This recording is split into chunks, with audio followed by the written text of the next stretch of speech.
நான் இதில் ஒரு 7 நாள் ஒரு ஷெட்யூல் மாதிரி போட்டிருக்கா.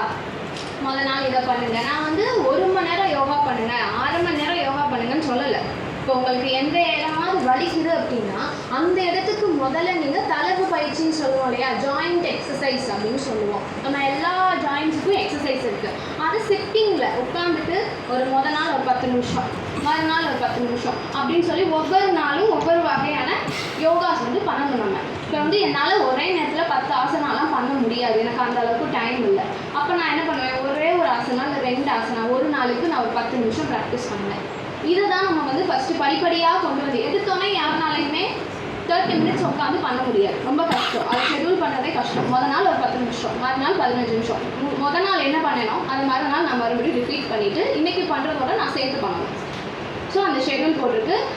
இப்போ நம்ம யோகா பண்ண போகிறோம் அப்படின்னா ஒரு சின்ன வார்ம் அப் மாதிரி நம்ம பண்ணிக்கணும். சரிங்களா? ஓகே, இப்போ நான் யோகா பண்ணுறேன், எனக்கு எப்படியெல்லாம் அதோட பலன்கள் கிடைக்கும். சரிங்களா? அதோட பயன்கள் எனக்கு எப்படியெல்லாம் கிடைக்கும், உடனடியாக என்னென்ன பயன் கிடைக்கும். நான் ஒரு 7 நாள் யோகா பண்ணுறேன், எனக்கு மன அமைதி நல்லாயிருக்கும், தசை இறுக்கம் கொஞ்சம் குறையும். ஓகேங்களா? தூக்கம் நல்லா இருக்கும், நான் நல்லா மூச்சு விடுவேன், ஃப்ரீயாக என்னால் மூச்சு விட முடியும். அந்த மூச்சு விடுறதுக்கான அந்த சிரமம் இருக்காது பாடிக்கு. அது ஒரு 7 நாள் நீங்கள் ஃபஸ்ட்டு ப்ராக்டிஸ் பண்ணால் பண்ணவங்க ஃபீல் பண்ணக்கூடியது இந்த விஷயங்கள் எல்லாமே. அடுத்து 2 to 4 வாரம் நான் ப்ராக்டிஸ் பண்ணுறேன், என்னோடய வலி குறையிறத என்னால் ஃபீல் பண்ண முடியும். என் பாடியில் இருக்க பெயின் கொஞ்சம் கொஞ்சமாக குறையிறத என்னால் ஃபீல் பண்ண முடியும். என் பாடி நல்லா ஃப்ளெக்சிபிளாக வரும், அண்ட் நான் ரொம்ப சுறுசுறுப்பாக இருப்பேன்.